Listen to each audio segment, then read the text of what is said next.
Alors, une question de Francis de Brécontrebert. Professeur, quel est votre prénom? Mon prénom, c'est professeur. Rollin, c'est mon nom. Professeur, c'est mon prénom. Bon, ben, on ne choisit pas, hein, on s'appelle comme on s'appelle. De ce point de vue, je dois dire que je n'aime pas me plaindre.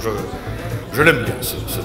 Donc, je vous dis ça parce que, à contrario, j'aurais détesté m'appeler John Clafouty. Je me suis fait pas mal de mauvais sang avec ça pendant des années, jusqu'à une période assez récente où j'ai réalisé qu'en réalité, ça ne me menaçait pas, franchement.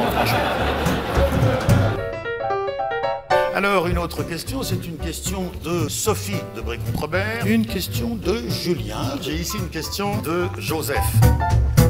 Je m'occupe du courrier des lecteurs, hein. Je trie le courrier du professeur.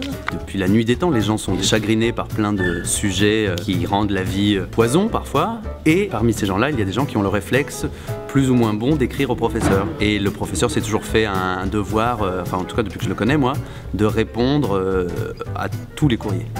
Ça n'amène rien de plus. Professeur, la biodiversité.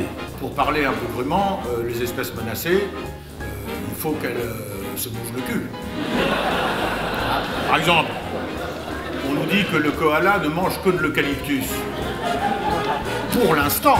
Le professeur Rollin, c'est un personnage qui m'accompagne depuis longtemps avec plaisir, donc bah oui, il était comme ça logique qu'il refasse une apparition. Celui-ci maintenant ne s'intéresse pas que à des sujets farfelus, poétiques et follement absurdes.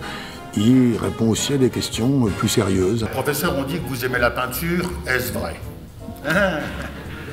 Ben, c'est-à-dire, c'est compliqué le métier d'artiste peintre, hein, c'est compliqué.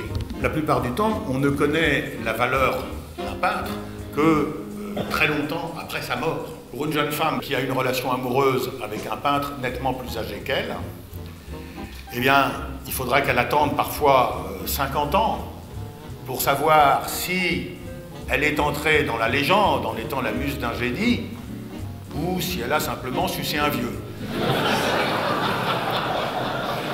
C'est ça qui est compliqué.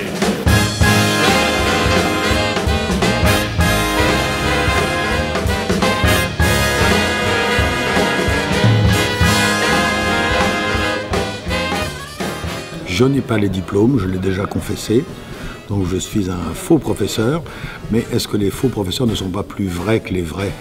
Au bout du compte, c'est la question que je vous soumets.